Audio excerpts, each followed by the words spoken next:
Tara mga misamahan niyo akong sumakay sa LRT1 dahil may bago na daw at wala tayong sasakyan kaya magko-commute tayo, gagamitin natin ang LRT1. Punta tayo ng PITX kaya ang sasakyan natin papunta sa Dr. Santos. Actually, nandito ako sa Vito Cruz Station dahil uuwi ako ng Cavite, kailangan kong pumunta ng PITX. At ito nga, katulad pa rin ng dati, bibili ka ng ticket at saka ilalagay mo dito. Yan, para magbukas. Nanibago pa nga ako niya kasi sabi ko, bakit di gumagalaw yung ito? Ba't di gumagalaw? Yung pala, ikaw ang gagalaw. So, ayun. Okay naman. Walang problema. 30 pesos from Vito Cruz to PITX. So, ito, yung Vito Cruz Station ay malapit yan sa Binild. Ayan. So, may nakahinto sa kabila na tren. Ayan. Bago na yung mga bagon nila ngayon. Nakakatuwa. So, mag-aantay tayo nung papunta sa PITX. This is my first time na sumakay ng tren LRT1 papunta sa PITX. Alam naman natin na may mga bago na siyang station. Actually, 3 yata ang nadagdag. Ang alam ko lang kasi hanggang Baclaran. So, ito na yung sasakyan natin na tren. Nakapila ako dito sa mga babae kasi mahirap na, diba? So, dito ako kaso, ayan, no, punuan siya. So, hindi ako dyan nakapasok. Pumasok ako dun sa kabila. At ito nga, nakaupo na tayo. Nakaupo tayo after several station na, hindi yung pagpasok pa lang.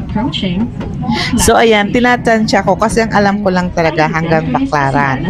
So, ayan, panoorin natin at i-enjoy natin kasi ang ganda ng view niya. Diba?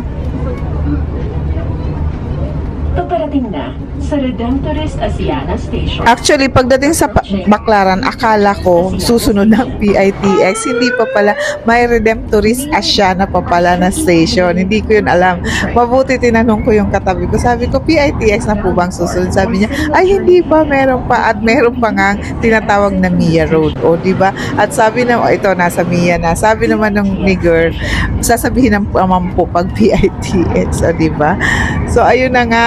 Ayan, pag makikita mo naman at kung nakarating ka na sa PITX, alam mo ng PITX yun.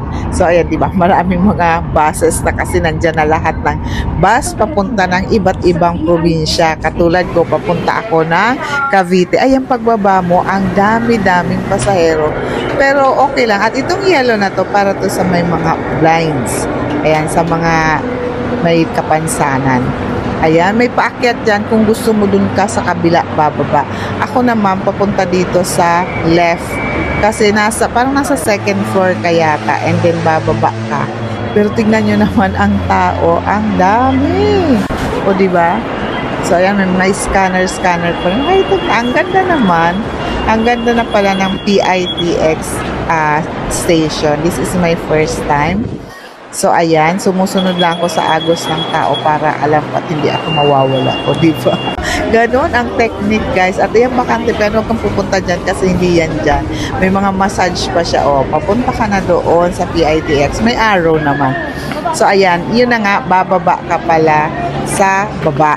So, ayan, may elevator dyan. Maganda. So, ayan o, pag nakita mo na yan, maraming kainan. Ayun, para sa papunta ng Cavite, katulad ko sa Tansa, nasa gate 6 ako. So, hinanap ko lang, pero in-enjoy ko muna ang aking mata sa mga nakikita ko, nakakatuwala, ang daming kainan. At dito nga sa Lola Nenas, bumili ako dyan ng pang-dinner ko. So, ayan, madami kang pagkain makikita. Nakakatuwa. Mall kasi siya, parang mall siya, actually.